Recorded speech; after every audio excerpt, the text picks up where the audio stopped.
मांस मान करके गर्हित माना जाता था। सबने इसका तिरस्कार किया तो ये रोने लग गया। रोते रोते वैकुंठनाथ भगवान के पास गया। बोले महाराज हमको आपने क्यों बनाया, मार डालो हमको। केवल एक असुर का संहार करने के लिए हमारा निर्माण किया गया हिरण्यकशिपु, हमको मार डालिए। हमारे में संक्रांति वर्जित मास है, ये सबसे गया बीता महीना है, आपने हमको ऐसा क्यों बनाया। तो भगवान नारायण बोले कि चलो गोलोक धाम ले चलते तुमको। ये कथा है पुरुषोत्तम मास के महात्म्य की। तो उसको पकड़ के हाथ नारायण भगवान गोलोक ले गए। भगवान गोलोक बिहारी श्री कृष्ण की स्तुति की। महाराज ये लाए हैं, इसको आप न्याय करो। अब हमारे सबके ऊपर तो आप न्याय करो। भगवान ने कहा कर दिया न्याय, आप हाथ पकड़ के लाए हो ना, आज से इस मास का अधिष्ठात्री देवता मैं हुआ।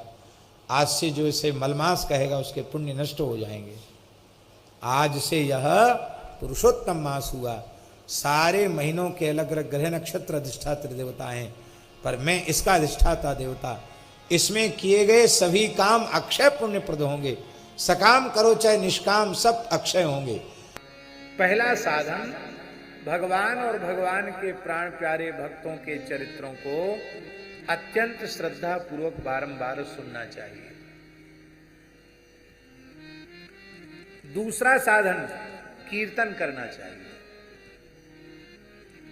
तीसरा साधन स्मरण करना चाहिए। श्रवण, कीर्तन और स्मरण, ये तीन साधन है। चाहे जितने व्यस्त रहो संसार के व्यवहार में, पर तीन काम कभी नहीं छोड़ना।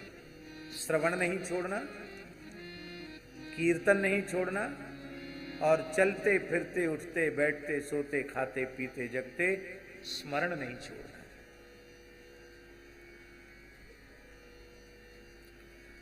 और एक बड़ी विलक्षण बात है कि इन तीनों साधनों को किसी भी काल में किया जा सकता है, किसी भी अवस्था में किया जा सकता है। एक डॉक्टर दंपति ने हमको कहा, उन्होंने कहा महाराज जी हम सर्जरी करते हैं, ऑपरेशन करते हैं, शल्य चिकित्सक है।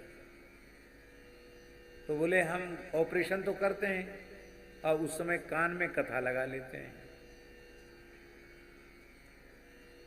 ऑपरेशन के पहले भगवान का स्मरण करके प्रार्थना करते, प्रभु बस आप ही सबके प्रेरक हैं, कर्ता कारयिता आप हैं, आप ठीक करवाना, बस हमसे कोई अनुचित कार्य न हो।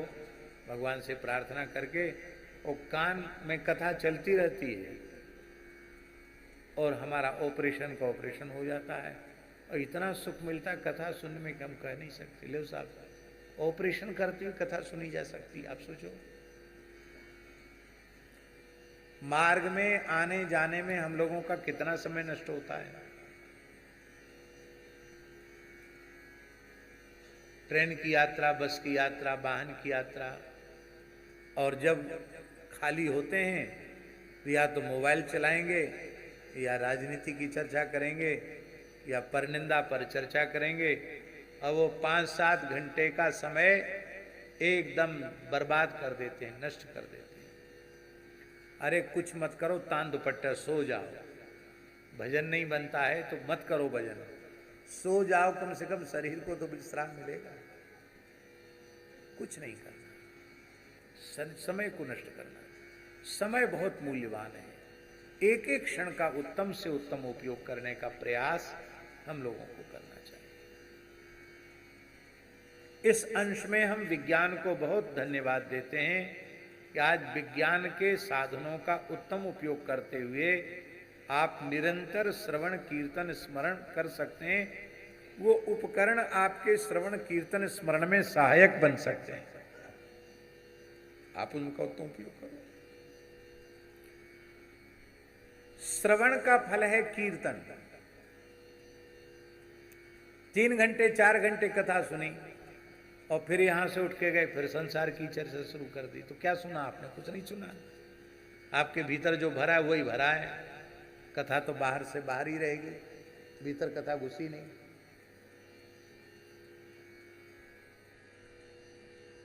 यहां 3 साधन है महाराज जी, श्रवण, कीर्तन और स्मरण। इसमें कीर्तन अंगी है, श्रवण और स्मरण दोनों अंग हैं। अंग अंगी भाव में अंगी प्रधान होता है, कीर्तन प्रधान है। श्रवण का फल कीर्तन है और स्मरण का फल कीर्तन है। श्रवण करता जब श्रवण करता है तो श्रवण कर्ता को श्रवण का लाभ मिलता है। स्मरण करता जब स्मरण करता है तो स्मरण कर्ता को स्मरण का लाभ मिलता है। किंतु वही व्यक्ति जब प्रेम में विभोर होकर भगवान के नाम रूप गुण लीला का कीर्तन करने लग जाता है तो भीतर से स्मरण, वाणी से कीर्तन और कान से श्रवण, त्रिगुणी भक्ति हो जाती है। स्मरण भक्ति भी बन गई, कीर्तन भक्ति भी बन गई और श्रवण भक्ति भी बन गई। और इतना ही नहीं, जब भगवान का भक्त प्रेम विभोर होकर कीर्तन करता है तो उस समय असंख्यों सूक्ष्म जीव जो हमें अपनी आंखों से दिखाई नहीं पड़ते, वो भगवान के नाम की ध्वनि जहां तक व्याप्त होती है, वहां तक के असंख्यों जीव जो क्षण क्षण में पैदा होकर मरने वाले हैं, उनके तक भी भगवान नाम की गूंज पहुंच जाती है और उन असंख्य जीवों का कल्याण हो जाता है। जैसे महाराज जी भगवान के नाम रूप गुण लीला और धाम का कीर्तन होता है, ऐसे ही भक्तों के नाम रूप गुण लीला धाम का कीर्तन भी होता है। और उस व्याख्यान की ओर हम नहीं जाएंगे। सभी परंपराओं में आचार्य, भक्त, भगवंत सबके नाम के कीर्तन की महिमा है। ये कीर्तन, स्मरण, कीर्तन, श्रवण, कीर्तन और स्मरण, ये 3 साधन बताए। और कहा कि देखो, चाहे सांख्य का आश्रय ले अर्थात ज्ञान मार्ग का आश्रय ले, अथवा भक्ति मार्ग का आश्रय ले, अथवा धर्म की निष्ठा से अपने जीवन को ऐसा बना ले कि अंतिम क्षण में भगवान के पवित्र नाम की याद आ जाए। जन्म लाभ परः पुंसाम अंते नारायण स्मृति, अंत में भगवान की याद आने लग जाए। देखो, अंत में याद किसकी आएगी? जो प्रिय होगा उसकी याद आएगी। यदि शरीर संसार प्रिय होगा, नाती पोता बेटा बेटी प्रिय होंगे तो मरते समय उनकी याद आएगी। धन प्रिय होगा तो धन की याद आएगी। और भगवान प्यारे लगेंगे, भगवान अच्छे लगेंगे तो भगवान की याद आएगी। तो जीते जी ऐसी भगवत प्रियता प्राप्त कर लेनी चाहिए कि मृत्यु के क्षण में हमको भगवान की स्मृति हो जाए। और एक विशेष बात है, यदि मृत्यु के क्षण में हम भगवान का स्मरण नहीं कर पाए तो भी हमारा घाटा नहीं है, यदि हमने जीवन भर नाम स्मरण किया है तो भगवान ही हमारे नाम का स्मरण करके अपने धाम को ले जाए। हम भूल गए पर वो तो नहीं भूले हैं ना कि ये मेरा है। इसलिए नामाश्रयी सदा कल्याण को प्राप्त करता है। पुराण में यहां तक आया है, नाम युक्तान नरान दृष्ट्वा स्निग्धो भवति यो नरः।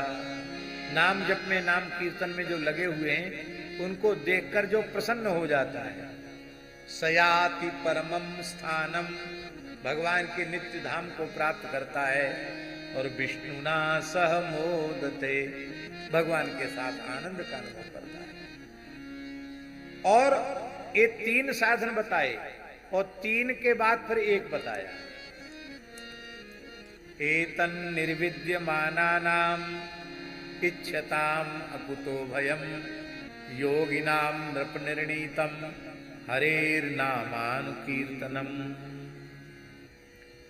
हे राजन, सभी ऋषि महर्षियों ने जीव के परम कल्याण का एकमात्र साधन सुनिश्चित किया है, हरेर नामानुकीर्तनम, भगवान के नाम रूप गुण लीला का कीर्तन यही जीवों के कल्याण का सबसे श्रेष्ठ साधन है। भगवान नाम में ही रूप है, भगवान नाम में ही लीला है, भगवान नाम में ही भगवान का धाम है। नाम में सब कुछ है। नाम रूप लीला धाम, ये जो चतुष्टय है, इस चतुष्टय में प्रधान नाम ही है। नाम के प्राकट्य से रूप का प्राकट्य, नाम के प्राकट्य से रूप का प्राकट्य, नाम के प्राकट्य से लीला का प्राकट्य, नाम के प्राकट्य से धाम का प्राकट्य। इसलिए नाम का आश्रय है। धाम में रहकर भी यदि नाम न लिया जाए तो धाम में रहकर धाम के रस की, धाम के सुख की अनुभूति नहीं होगी। नाम का आश्रय नहीं है और रूप सामने प्रकट है, आप आस्वादन नहीं कर पाएंगे। शबरी ने जो राम जी के रूप का आस्वादन किया, क्या वह आस्वादन शूर्पणखा कर पाई? मम दर्शन कर फल सहज अनुपा, जीव पाव निज सहज स्वरूपा। शबरी को सहज स्वरूप प्राप्त हो गया। शूर्पणखा का तो बाहरी रूप भी बिगड़ गया, नाक कान कट गए उसके। खुद ब्याह भगवान ने किया नहीं और दूसरा कोई ब्याह कर ले इस लायक छोड़ा नहीं, नाक कान काट दिए उसके। हाँ, हम ये कह रहे थे वही श्री कृष्ण हैं जो पांडवों के समक्ष जाते हैं तो पांडव देखकर प्रेम में विभोर हो जाते हैं, और वही श्री कृष्ण पांडवों के दूत बनकर कौरवों की सभा में जाते हैं तो दुर्योधन, दुशासन, कर्ण, शकुनी सब उनको देखते हैं और उनके भीतर कोई प्रेम नहीं जगता है। रूप का दर्शन तो दोनों को हो रहा है, अंतर है, एक नामाश्रयी है, एक नाम विमुख है। रूप का स्वाद भी नाम से, लीला का स्वाद भी नाम से, और धाम का स्वाद भी नाम से ही मिलेगा। इसलिए नाम को पक्का करके रखो, नाम को पकड़ के रखो। नाम ही सर्वोपरि है। बोलो श्री राम नाम महाराज की।